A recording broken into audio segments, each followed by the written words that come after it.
பைசனுக்கு பிறகு துருவிக்ரமுடைய நெக்ஸ்ட் படத்தை டைரக்ஷன் பண்ணுறது Telugu director Deepak Reddy. Mythri movie makers இந்த படத்தை தயாரிக்கிறாங்க. ருக்மணி வசந்த் ஹீரோயின் கேரக்டர்லாம் நடிக்கிறாங்க.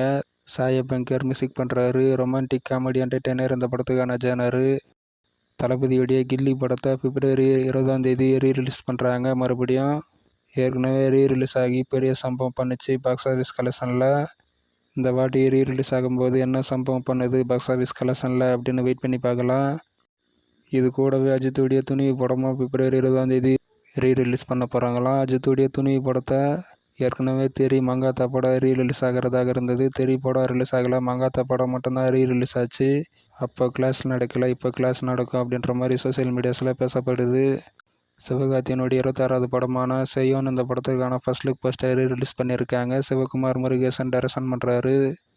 கமலுடைய ராஜ்கமல் ஃபிலிம்ஸ் இன்டர்நேஷனல் இந்த படத்தை தயாரிக்கிறாங்க. சந்தோஷ் நாராயணன் மியூசிக் பண்ணுறாரு. இதற்கான செலிப்ரேஷன் வீடியோ அப்படின்னு நாளை காலை 10 மணிக்கு ரிலீஸ் பண்ணுறதாக சொல்லியிருக்காங்க. தியாகராஜன் குமரராஜா டைரக்ஷனில் விஜய் சேதுபதி நடிக்கிற pocket novel first look poster release ஆகிருக்கு. மாளவிகா மோகனன் அந்த படத்தில் ஹீரோயின் கேரக்டர்லாம் நடிக்கிறாங்க. கன்னட ஆக்டர் ராஜபி செட்டி வெல்லன் கேரக்டர்லாம் நடிக்கிறாரு.